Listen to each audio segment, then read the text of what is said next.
akakono kenyuma k'emotoka niko kabeka ari tekizibu kahendekire yayicanga inyuma ya ruzinga control asigara twakorera kuno turi side za Gwampara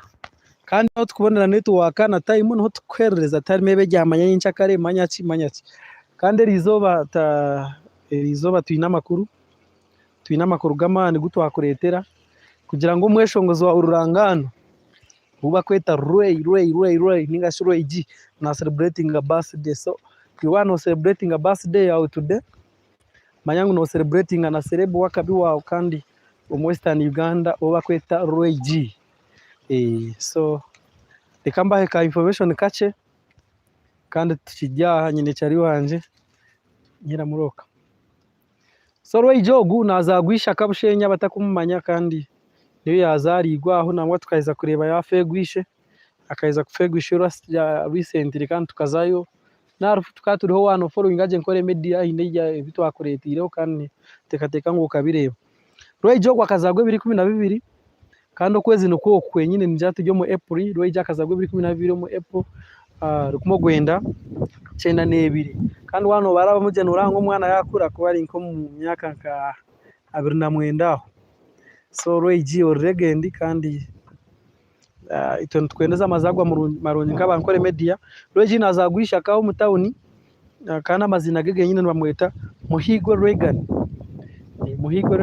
Roy G amazina gege nyine bamwita Muhigo Regan kandi no mweshongozi wa mani mununga mu Western Uganda akuba kwa bendera kuruge enyuma aho yatanchiranye ziki kwisanera izoba kandi abinjini bamwijuka hit ya mane yareze kutera na Spice Diana iba kweto musheshe haro naka keshongora kasaka ishongwire na Serena Bata nako kariyo katwara Uganda by storm kandi nako nakeshongora karunje munonga mwe bare kunshabira kandi accident te ine cyenkozire kijyaho kandi nitegateka ngo imotoka yo neza garukaho mwe bare bacari banje kumbereraho. Roy G akatandika music ari ko producing na Nyanji kandi abamwe kimutakumanya zirangu Nyanji studio akabajine arubaju gwabo so kuza kutera hidi norango akabana raro mu studio almost chance yawe he kuba nenda kushanganiye kushangaho akuba Nyanji akaza kutandika production yatanshira hihi nabo kandi cyafaye kimwe mutakumanya amakuru agumkuza kubaha tabitwara ko gutabimugambira bagagira ngo ishe wa Roy G mwe yagurize kibanja aba Crane Hotel inga Crane Resort kandi kijyo mutawuna aho so nwe yacibagurize so nurangu enkoragane kebera impango mununga agataho. Roy G one celebrating amazago gwa today no one celebrating wano wakabinka Roy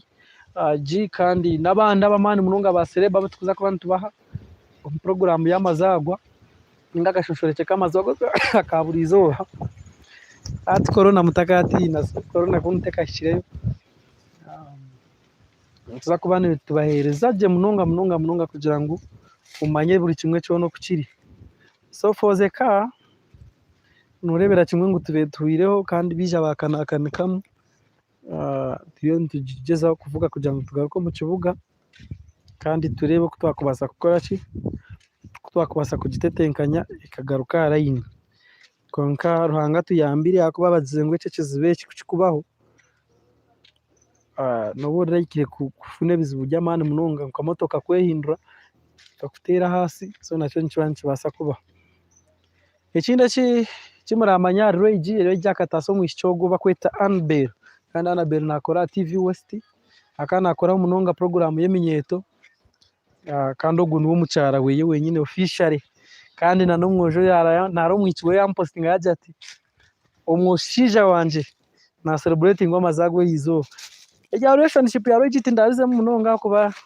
akaro mwichiwe muhima haro nabandi abantu bamugambaho konkezo ninjane zazo situations asigara story ni yejo sharing video ninjani nza kuba nimba hejya fayo jamani nko kunabagambira Roy G akaiza kufegwa muzeyi weye kandi na Google tukazayo tukaturiyo live nangwa nemwe tukakuretera abe batanche following sharing video kugira ngo no muntu ndisha kimanye kandi mu abarevito ntubasima munonga mwe bare kureba mugambiro n'abandi ba subscribing bari kata bari Dubai abajye mu Uganda bari mbarara bari nkahi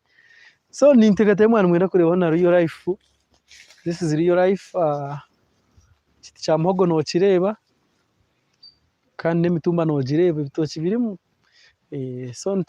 nitumwongere kutuhereza eshara kandi motoka yite base kukira tubase kugaruka haraine. So Rwigi niba Annabel kandi Rwigi ekyabase kumuragyeho munonga akakwatagana munonga na TV West obwire obwo buyabe nekora za talent show buri izooba baza kukora talent show baranga Rwigi bareta Rwigi kandi Rwigi ko yamaze kutera ekyashongoro ky'omusheshe. In fact na before akana akorera miliyoni emwe n'ekicweka omu mbaga sakwaze kukora na sente nyingi munonga mu Western Music. So Western Music erimu amagi asigara niko kwe waine DM Swaga promoter mwongere kunshabira kandi Ruhanga kindimu kandi naza kutwigurira nyonkiriho kubahereza twakorera site za kuno nasi emirongote miringo ekusinga yekura nko bari kweta na yakwete mugongo ya mwizi. Yeah. So happy birthday Rwigi, happy birthday to you, happy birthday to you, happy birthday dear Rwigi, happy birthday to you. You look like an angel. Yeah. So nigegyo kandi asigara musibeje mugumeho nabarekunda DM Swaga nebizibu nko kunabereka but have to survive. Wano ndagura computer muri Mbarara